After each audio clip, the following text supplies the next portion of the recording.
Hello and welcome to the Promised Land, a show about Manchester United and part of the 90 Min podcast network. I'm Scott Saunders, joined by Rob Blanchette, talking football on the pitch stuff today. If you have not yet listened to our show about the 25% purchase of Manchester United shares by Ineos and Sir Jim Ratcliffe, please go back and listen to that. We released it on Thursday, but today we'll be looking at on the pitch issues. The thing that is quite important. United are between two matches over the holiday period. A win over Aston Villa, 3-2, dramatic win, and a trip to Nottingham Forest. We also haven't talked football since United lost to West Ham either just before Christmas. But, Rob, we'll talk about the Villa game, but at least they won. At least they won. At half time, I think we would have taken at least they won, wouldn't we? After being 2-0 down to some patheticness from our defence once more. You got the points, didn't you? And of course, I think in the moment, it felt incredible that you managed to kind of salvage something from a losing position. And again, all the obituaries being written at half time, I think, for Erik ten Hag, and myself guilty of that as well, because I think that first half for me felt more concerning than just being 2-0 down. It really felt that the players were miles off where they needed to be in terms of their pressing and their shape. Second half, Scott, they rose from the dead and became Manchester United once again somehow. And staged one of the great comebacks at Old Trafford. I think 3-2 against a team like Aston Villa, who are undoubtedly one of the best teams in Europe this year. Let's be honest. That's what they are. It was an amazing achievement for the team. We'll talk about that in a bit more depth in a second, but subscribe wherever to get your podcasts and watch us on YouTube, the Promised Land and Manchester United podcast. Like the video, subscribe, leave a comment, pop the notification bell on as well so you never miss a show. We've done 2 this week, 2 in 2 days, Thursday and Friday. Apologies, it's the Christmas and New Year's season for us, so our days are a bit off, a bit skewiff. But follow us on social media too, at @Scott Saunders on X, Instagram and TikTok, at @_Rob_B on X and YouTube, and at TPLMUFC on X as well, if you would like to give us a follow. But today, we'll be talking about the football, and we'll be looking ahead to the Nottingham Forest game. United is so weird. I think I tweeted this, Rob. They're either the most boring team to watch in the league or one of the most entertaining. There's no real in between. Yeah. Like, I watched the West Ham game, obviously, and I think you did as well. And when you lose 2-0 to West Ham, having not really done too much, it was such a drab game, wasn't it? It was just whichever team produced a bit of quality for me, I think was going to be the winner. And I think West Ham ended up doing it with Lucas Paqueta's little chip over. United inevitably switch off and it leads to a goal. But they're winning one week and they're losing the next, and they're losing the next one, and then they're winning again. And as we talk, I think, before last night's result, I think they were sixth in the league, and still not too far out of touch with everything above them, but still quite a way back. And they have a Forest game with a new manager, Nuno, in charge. They're looking all right. They're looking like they could spring a surprise or two, and it's a difficult place to go. They've beaten some big teams there since they've been promoted back to the Premier League. But we're 2/3 of the way through the Christmas period of matches, and United play Forest on Saturday, and then they have a break for about a week in the FA Cup. I think they play on Monday night, don't they, in the FA Cup? Mm-hmm. And then there's one Premier League match against Spurs in January. And that's it. So we're embarking on a rest period. Mason Mount's back in training, but after the Tottenham game, or maybe even before the Tottenham game, United might have some first-team players back involved. But where are we, Rob? Because I jumped on 5 Live on Wednesday night, and I was asked, is this the moment where United can turn a corner? How many times we had that conversation? And that's what I said. I don't think you can be convinced that they will turn a corner, because they've got, remember the McTominay double in injury time, Brentford, wasn't it? And there's been some other big wins. The Chelsea win was really good as well. Well, they created a lot of chances anyway. But then they follow it up with a defeat. And it would not surprise you at all if they fell to defeat against Forest. So where are we? at the moment. Where are we? Oh, what a question. I think the thing is, Scott, quite often when you look at the story Man United week to week and month to month, is that it's not actually one game and the next game. It kind of feels it gets eked out. So let's go to the timeline of West Ham, yeah? So at West Ham, do you know what? You did all the right things to start off with. 68 to 70 minutes worth of pure control. You bossed that game. The stadium there in East London, was quiet and silent. People don't want to hear that, Rob. Though that's why I've got to say it. People don't want to hear it, and I think Ten Hag said it afterwards. I agreed with him, and I think you just said you agreed too. Yeah, but they didn't take their chances. Like they had a couple of winning the ball high up the pitch, and obviously Garnacho had that chance to score. If you score in that situation, it changes the dynamic of the game, and maybe West Ham they fall into themselves a little bit. But when you lose 2-0 to West Ham and you don't really create a big chance, but you play like that for 70 minutes, which the intensity wasn't there, but they had control because West Ham are not a team that'll come out and get at you. But people don't want to hear that if you lose. And I think Ten Hag is not really in position at the moment to go and say that, even though he believes it. It's not going to wash with a lot of people. But I agree with you. Yeah, I think we can only say, like, sometimes, like when I watch Man United, I do think that kind of my brain is about to kind of fall out my mouth because I know I'm about to say things that maybe people don't like, but I'm only going to say it because I'm being honest as someone who I think analyzes it from a certain angle. You know, don't get too high, don't get too low. So for 70 minutes, Man United did exactly what I've been begging Man United to do for a long time, and that is put the ball on the deck. Don't be frivolous. Don't be wasteful. But yes, please go create one or two chances. Now, as you said, if Garnacho takes one or two of those chances in that game, it's a completely different football match. The problem is that you allowed West Ham to get to that window of opportunity right at the end of a game where they can kind of turn the tide against you and take your weaknesses and make you suffer because of that. That's what happened in that game, yeah. That 20 minutes, that Paqueta ball was literally the only piece of quality in the game where he spins it over the top of the defence. It's a great pass, and then we know what happened after that. So you lose the football match. That's where it went. I agreed with Erik Ten Hag, but I agreed with him before he even said it. I said, no, Man United controlled that game, and I'm sure that's what he was telling his players. Right, let's fast forward now and jump to the next match because I said this is never only just over one game.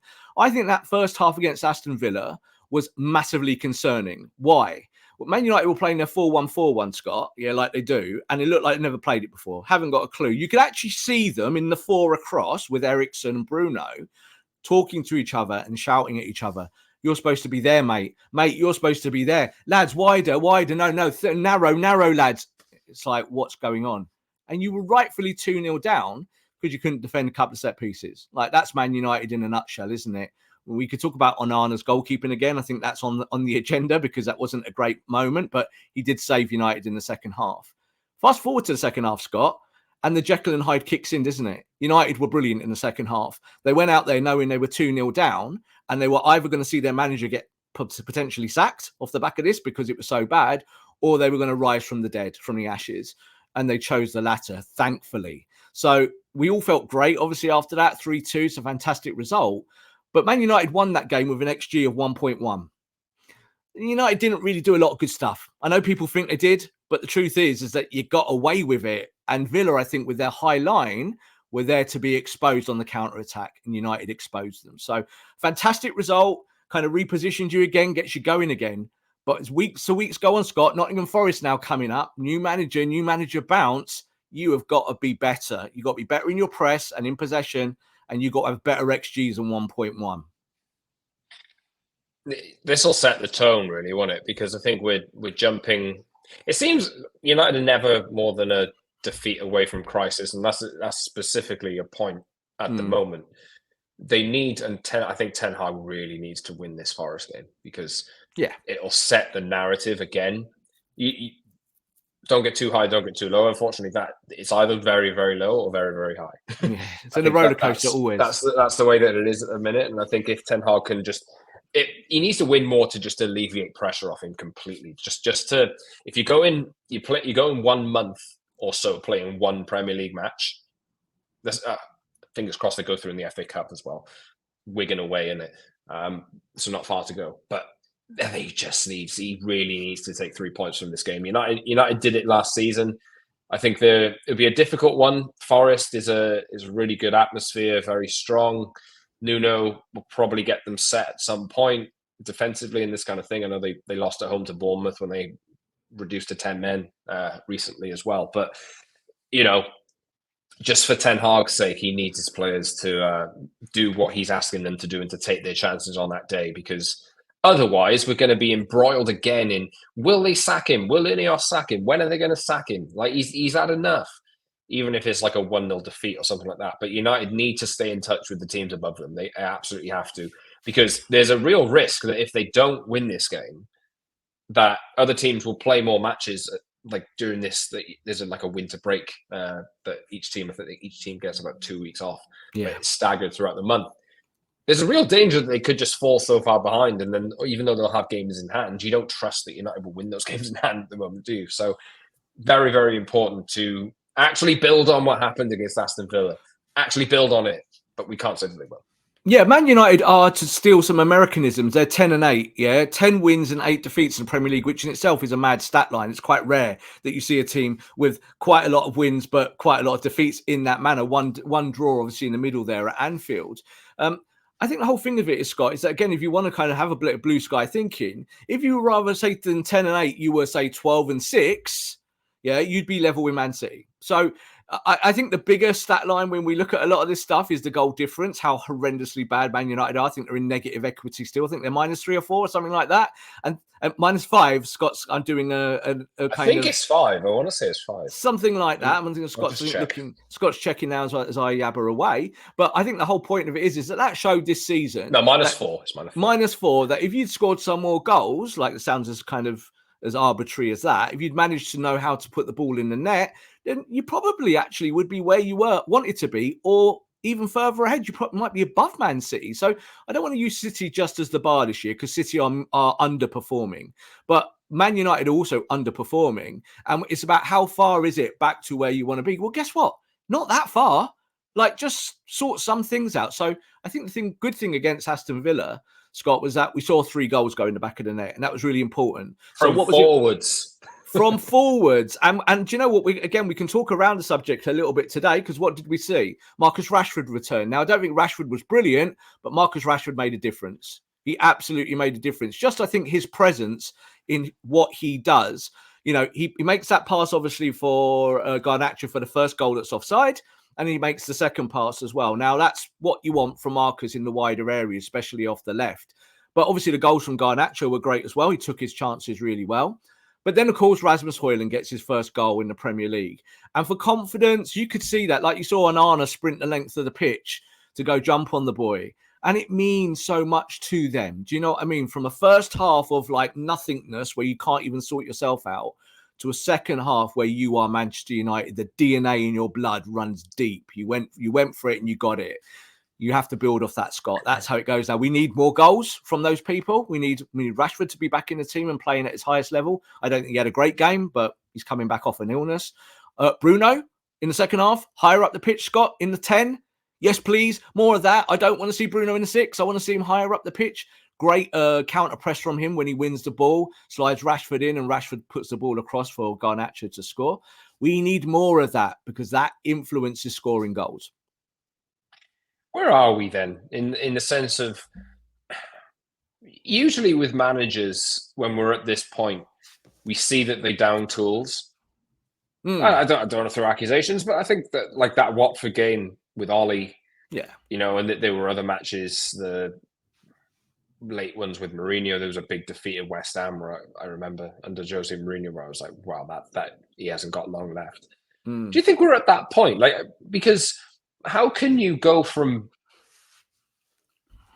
where United have been in the first half against Villa to turning it around and winning? Because I feel like I've not had a moment yet. I think it's been suggested to me at times where I thought, oh, maybe they're not playing for him. But then I can't double down on it and say that they actually... I think he's still got them. I really do. And I think you see the effort levels in the second half, like the amount of appetite to go and win the ball back, this kind of thing, is really there. And I think what you're seeing with Ten Hag is, I think it's working at times. I'll ask you this question as well, Rob. Do you think we're starting to see a style of play creep through? Because I think I might be in the minority. I think we are, personally. I think we're seeing it in spurts, but I think what Ten Hag asks for is so much energy that you have to put that in all the time. I think the style is energy, press high, win it high up, quick transition. I think that's what we're looking at. I don't think it's 80% of possession like Man City. I think it's more along those lines. I think we're seeing it, and maybe Aston Villa, the fact that they play such a high line, maybe it was easier to do it. But we're seeing it more in matches now. So I'm seeing this criticism. What are United meant to be? I think we see it in pockets, but not consistently enough, because I think maybe the players on the right fits for the system, and they can do it in spurts. What do you think? No, I do not. I agree with you, and I think we've said it over time. Is that I think we all have an idea and know what Erik ten Hag would really like to do. If he create his perfect team with the perfect tactics and go out every week, we know exactly what he would do. They would be called Ajax. So that's what we see with him, is that he would like to be able to pack the middle at times, be able to play off the counter press, counter punch teams, and get in transition and be able to use your natural pace that you have in your forwards there to be able to get forward. Now. People might say, well, is that a style of football? Because I think, again, everything is compared today to, say, Pep Guardiola. Pep Guardiola owns the word style. We saw Manchester City only last night kind of play a really tough game of football, but kind of their stylistic properties come forward when they've got the ball, being able to move from back to front. Now, I think Erik ten Hag would like that, but I think the problem is, Scott, with the players, and I'm going to use a term here that's wholly unscientific, is that the players sometimes are a bunch of idiots.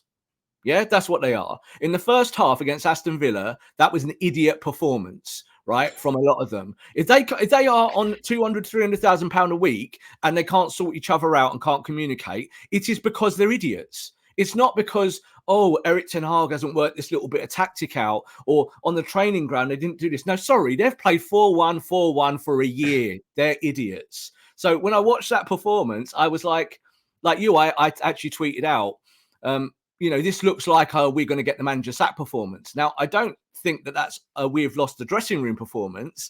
I think that that's just, lads, can we be bothered? Not following process, yeah. How am I supposed to do it? What does Erik ten Hag say in every presser to us? We should follow the plan. When we follow the plan, we win. It's as basic as that. He tells the players that. I think the problem is, Scott, in that first half, they were probably more frightened of Aston Villa than they were of going to win the football match. But when they were 2-0 down after making mistakes at the back, they then lost that fear and went, let's get to work for 45 minutes, because we can run for 45 minutes, lads, can't we? And they sorted themselves out. When you saw their press, Scott, in the second half, it was like watching a different football team. It wasn't the same football team from the first half, but yet it's the same players. So the only reason I can put forward of why it didn't work in the first half is not the manager. It's just that they're idiots. That's all it comes down to. And if I'm Erik, I'm in the dressing room going, idiots, get moving, do as I tell you, get on with the job. So, and I'm shouting here and getting kind of animated, but that's how I felt. I was just like, you either turn up and do your job, or you let Dave Brailsford watch you from the stand for the first time. And Dave Brailsford's going, selling him. He doesn't represent this football club. He runs and then doesn't bother. He hasn't got any skill. And there's all of that. I think that Dave Brailsford in the weeks ahead will be absolutely doing, no matter what Man United do on a football pitch.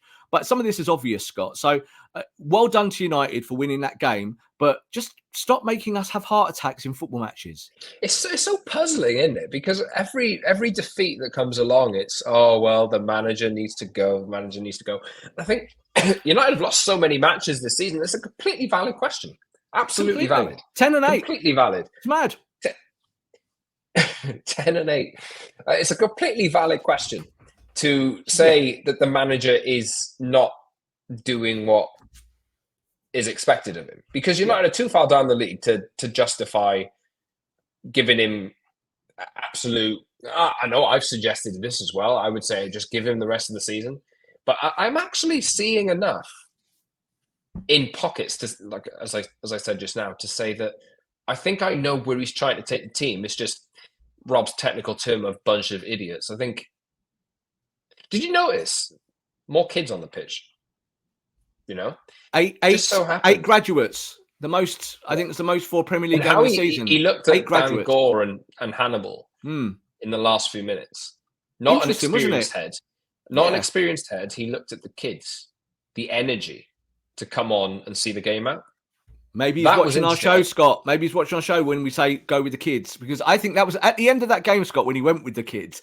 My heart did flutter a little bit. I did kind of go, oh no, what if this goes wrong? And they blame the kids, and Hannibal goes round and hacks someone round in the air and gets sent off, and then Dan Gore gives the ball away like in front of the back four, like happened to like Kobbie Mainoo the other day, where he gives the ball away and makes one bad mistake, but you can't judge him on those things. Of course you shouldn't. I think that Ten Hag has been working with that balance for the whole period that he's been at the football club, about who he can trust and what he can do. And to bring Gore and Hannibal on to see the game out, to give you energy and technicality, all for it, because I think I want to see that is that I wouldn't call the kids idiots, you see. If they make mistakes, they're not idiots. They're kids. They're 18. And you can give a kid a hug and say, don't do that again. Let's work on that together, yeah? But when you're kind of 25, 26, 27, 28 and onwards, no, I'm sorry. Like, you're getting to a point where it can only be tolerated for so long. And if you're the manager of anything, that's how it works with staff, is that it starts with the top, we train them, and it gets to a point where you're just kind of like cracking heads. You're just like going, no, we need to be better.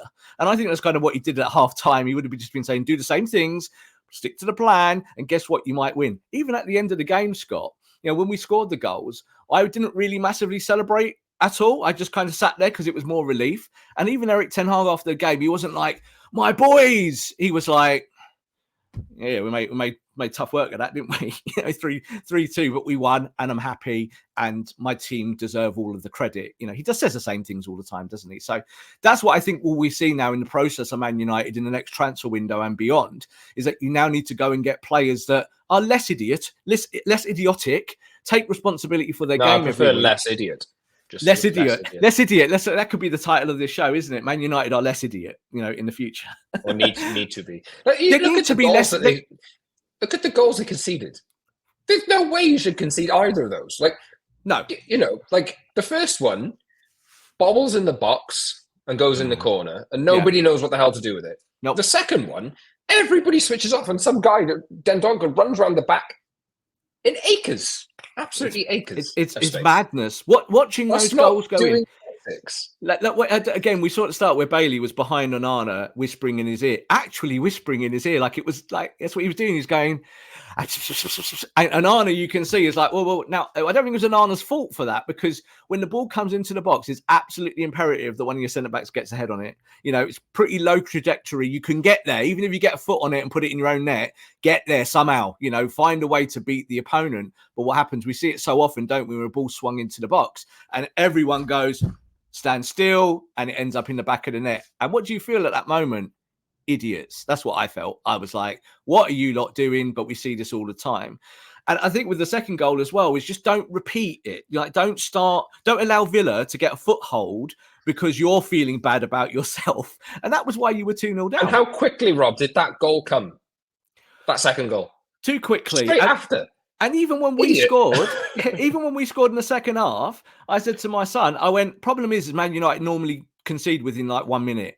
And each time that Villa got the ball, they were on us within like a split second, because United had backed off, gone to sleep. And it was like, oh, well, let's give Villa a chance to get back in it. And Villa nearly did. In each of the 3 goals, Villa nearly scored straight after. And you were like, if you're Erik ten Hag, you must be having kittens in that technical area. What can you actually do? You can only scream so much at this lot. So those things need to be fixed over a long period of time, Scott. They won't get fixed for the next game with Nottingham Forest. My fear with Nottingham Forest is that they now look a little bit more organised under Nuno. They will be more organised. They'll be like Wolves from a few years ago, kind of strong, can hit you on the press, can hit you on the counter-attack, and will make mincemeat of you in certain scenarios. But United need to be ready for that. United need to go with a better team. So as long as we do our pressing and all of our work, we'll beat you. But they don't do it, Scott. And I don't think that's on Ten Hag. I really don't. I don't think it's the manager kind of making it toxic like we saw with other managers. I always use Jose as the benchmark of toxicity, because even though Jose is a Hall of Fame coach, that's where we got to with him and the players. But the players are still the same players. They're still the same bunch of idiots. And sometimes they have to be better. And I think they have to take that on now. If Ineos do anything in the next month or 2 or 3 as they do the root and branch assessment, I think they'll look at these players and say, if you want to be at this football club, you need to take more responsibility. And I think that's really what it comes down to. But how is that then? How does that translate to the wider picture? Because if United lose on Saturday, you know what the question is going to be. But we can have all these conversations about idiot that we want. But the fact of the matter is, what drives the narrative is Man United's manager.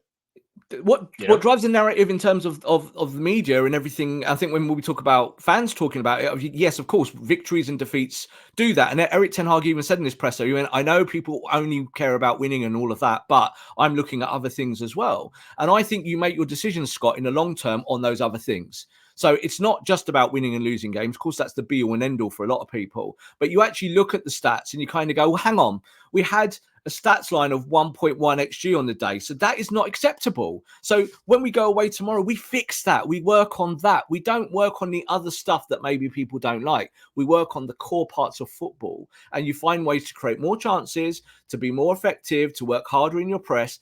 All of that counts, Scott, whether you're winning games or losing games. And that's how you have to be as a manager. You have to be stoic. You have to be balanced and be able to say to the team, this is why you're not winning games, and we have to go fix those things. So that's just the process, isn't it? How long Eric Ten Hag gets to do that process, I think it's a completely different question. I did want to talk about we mentioned the kids, there were 3 kids that started. Kobbie Mainoo, what hasn't really been talked about since that game, because obviously Garnacho and Hojlund stole the headlines, so we'll talk about those in a second. But I just wanted to talk about Kobbie Mainoo, because he made that mistake at West Ham and probably got a hell of a lot of stick for it. Yeah. You know, on the social channels, this kind of thing. But the way he just went about his business again, just makes such like, if United had more of him, more players like him, I think they'd be a lot better off. But I think it's what you want really is for Kobbie Mainoo to go under the radar. Totally. He's that profile of player. You want him to go under the radar and to just not really just do all the basics right, keep United ticking over, and not really make any mistakes. Mistakes are inevitably going to happen. I think that West Ham one would have been a big test for him. It's like it never happened, though, to me. And that's how it should be. Like that's what you teach players, is that you make a mistake, you think about it in the moment, you maybe try and rectify it in training, and you forget about it, get on with the game. And I think that you can do that with kids quite clearly, because you're always looking at progression. I think we look at Kobbie. If your number 6 is a star of any game, you're doing something wrong. Yeah, if your number 6 is a player you take out, like David De Gea days. David De Gea will make 30 saves and people go, oh, David. Then David will make 1 error and people go, oh, David. The whole point is your goalkeeper shouldn't be the hero in any football match. Not really. Your goalkeeper should do nothing. He should be more like Ederson, who he just is a sweeper and plays the ball out, though Ederson does make mistakes. So I think when you look at that with the youngsters, is that you must give them that platform to also fail, but then learn. And I think with Kobbie, he's a high learner. We know this already from his even younger days than he is now, is that's always been a big thing with the coaching staff, say that this boy learns on the fly really well. I think he was really good in that game, Scott, because he did the basics without fuss. And in the second half, he allowed United to have a platform from the back areas in terms of coverage to be able to get going. It allowed Bruno to go higher up the pitch. Christian Eriksen, I think, went under the radar in the first half. Not great. Second half, I thought he played much better. And you had a midfield that was functioning. But it functions from the 6, but all the glory goes to the 8 and the 10. That's all right. That's how football works. Bruno Fernandes wants to be up that end of the pitch. But you need someone like Kobbie there at the back, looking after the centre-backs, looking after Johnny Evans. Like, I was worried about Evans in the first half, but I think Kobbie really helped him and they came together, lots of chatting between them, territory looked after. Watkins didn't do a lot after that, did he? For me, like Watkins was looking to exploit that space. And Villa in the second half themselves, I think, went a bit inward and didn't really kind of play their best game. But it comes from your 6 looking after other parts of the pitch, but they should never be the hero. Alejandro Garnacho got man of the match, 2 goals plus 1 that was ruled out for offside. He's never played on the right, really, that you would... I think one of his relatives came out and said he's never played on the right-hand side. But never played there. Any comments on him, Robert? I think the big thing is he just took the chances that he had, and I think makes a hell of a lot of difference. And he should. Do you think he'll be at home in that position now in the coming weeks, or is it more of a because Rashford played all right on the left? Maybe I think he's in the start at Forest potentially. What of Garnacho? Yeah, look, you missed the chances against West Ham. That's why you walked away with the defeat. You know, you still need to score goals. So, like, I think the thing is with Garnacho, we're talking about heroes, is that, yeah, if you're one of the forwards, you should be one of the heroes. That's how it works. You score the goals, you take the glory, and you deserve it. I thought it was a brilliant performance by Garnacho on the right-hand side, not just talking about the goals. I think he actually played the position really well. Like you highlighted there, he's never actually played on the right. When he was in the youth team, when we used to watch him, he'd either play off the left or centre forward, sometimes playing a little bit of 10. So he would play those roles, but he never played off the right, which is, you know, he's a right-footed player. It's kind of weird, but I think we see that inversion is what managers like to do, which is why right-footers end up playing on the left sometimes. I think more importantly, Scott, looking at the goals, is that Garnacho is the type of player who is not going to be scared to miss. Right. And that's really important when you're a forward, is that you will take those opportunities and you won't fear missing. Now, I think when we look at, say, like Hojlund, who obviously got his really historic, important goal, is that maybe at times you can look at this season where he has been scared to miss. You've seen him get the ball in the box and maybe he's laid it off for an oncoming, third man run or something like that. And you're like, just hit it, boy, hit it and have a go. And he's tried to play team ball sometimes. You saw with that moment there where he gets his goal, Scott, what does he do? Ball is bouncing, swing, volley, goal. That's the perfect thing you want for your number 9, isn't it? So I would like to see Garnacho play a little bit more of the right, but I'm not convinced yet, because we could have the next game at Forest. He could play on the right and have a stinker because he doesn't know the position very well. You know, if he lets things go behind him and doesn't run the rule, doesn't look after the fullback, then that's all part of the game, isn't it? And that's part of the learning. But no problem with 18, 19-year-olds, Scott, making mistakes for me, because I'll watch that every day of the week as long as they're learning. We'll talk about Rasmus Hojlund in a second. We would like to. But we're recording this on Thursday, releasing it on Friday. But as we record, you don't know this yet, Rob, unless you've been looking at your phone. Andre Onana's been called up for AFCON, as has Sofiane Amrabat as well. Yeah. So we knew that a while ago. Knew that a while ago. So Yeah. United will have to be relying on for their games in. I don't actually know the dates, but obviously United play one game in January in the Premier League, which is Tottenham, who will be heavily affected by this tournament and the Asia Cup as well, because Son will be going away as well, I think. But yeah, that'll be an issue for United to sort out over the coming weeks. But let's talk about Rasmus, shall we? Because I think we'll talk a little bit about Forest before we go as well. But Rasmus, finally, lovely goal for him.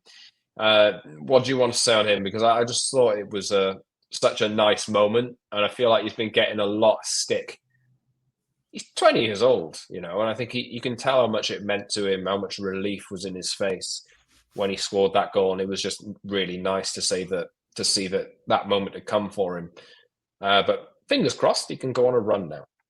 A good striker's finish, and we do need to remember that this boy has not really got a lot more experience than someone like Garnacho or Mainoo. Like he's played more games, obviously, back in Serie A and beyond, but he doesn't really have, I think, the deep levels of experience that other strikers do. Let's just look at Aston Villa at the other end of the pitch. Someone like Ollie Watkins, who's worked his way through the leagues and made his way up to becoming an England international. So I think when you look at Hojlund, you're going to have to be patient. I still think that he can contribute towards what you want to do over the next year, 2 or 3.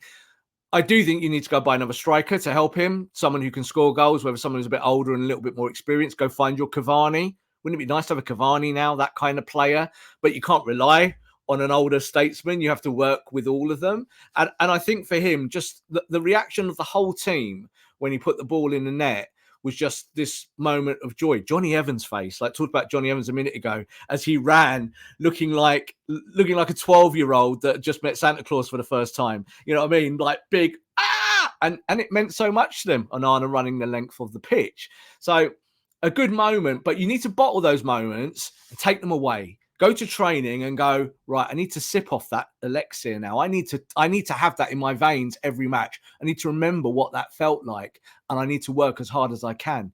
One thing I'll just say about Hojlund to end it is that I actually think his work rate in recent weeks has declined. He's not nearly the first 6 or 10 games. his work rate was brilliant. I still think he works hard, but he looks like someone who's in a funk. Like it's like everything I'm doing is not working and no one's passing to me. I saw a metric of passes to Hojlund, and you can totally see why the striker's not happy. It's pathetic. It's really bad for him is that they're not passing him the ball.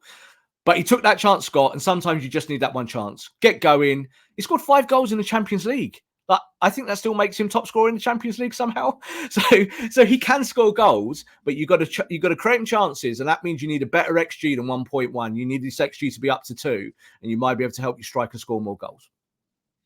United go to Forest, and we'll be back in the new year to talk about whatever the result is, because this is United's final game of the year. Fingers crossed they can get through it with a win. And I'm so sick of the noise, Rob. I'm so sick of will he get sacked? Will he get sacked? I'm just bored of it. We live in perpetual noise, though, don't we? It's perpetual noise in our worlds. It would just be nice if United can go for Saturday to Monday, 8-9 days with no real noise apart from looking at what's happening behind the scenes with the takeover of the sporting control from Ineos and all of this kind of stuff. And what will happen in the January window? Hopefully we can have a bit of leeway to talk about that kind of thing next week as well.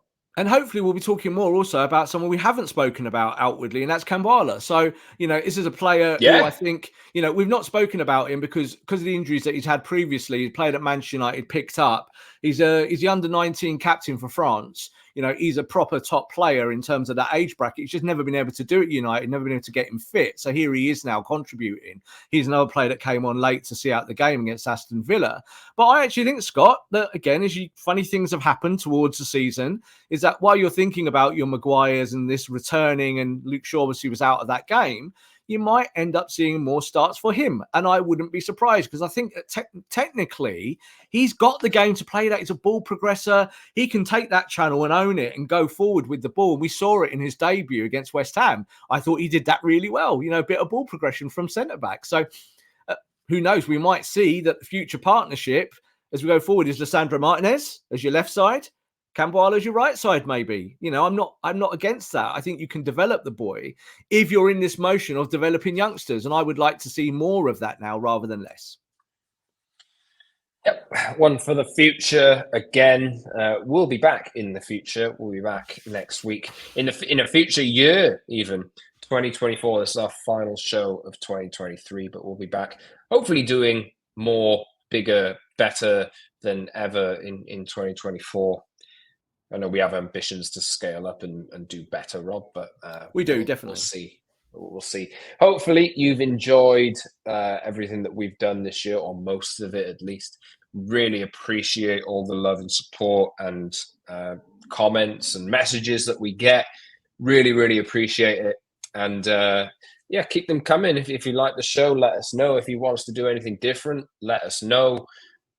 We're very much open to what you guys want to hear, and we'll endeavor to always improve in this kind of thing. And we just really appreciate all the love and support that we've had throughout 2023, and hopefully into 2024 we can go to bigger and better things. Rob, anything you'd like to say before we go?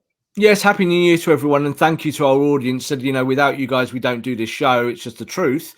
And we will try and always give you an opinion from the heart, both technically and emotionally. We'll try and tell you what we think about Manchester United. That's what this show is about. That's why we always talk incessantly about them. But it's you guys that listen. And if you didn't listen, we wouldn't do it. So keep telling your friends, keep sharing the show, keep interacting with us on socials. We'll try and do our best to keep up with that. And hopefully in 2024, we can bring you more, obviously, about the new ownership in terms of what they want to do and some of our contacts, and give you some reveals on some of that information, but also talk about the football, and hopefully Manchester United winning more football matches than they have done in the last few months. Subscribe to the show wherever you get your podcasts, and watch us on YouTube, The Promised Land and Manchester United Podcast. Like the video, subscribe, leave a comment, and hit the notification bell on YouTube so you never miss a show. And follow us on social media at @_Scott Saunders, @_Rob_B, and at TPLMUFC. Until next year, everyone, thanks for listening. Thanks for watching. From Rob and I, have a great new year, and we'll see you soon.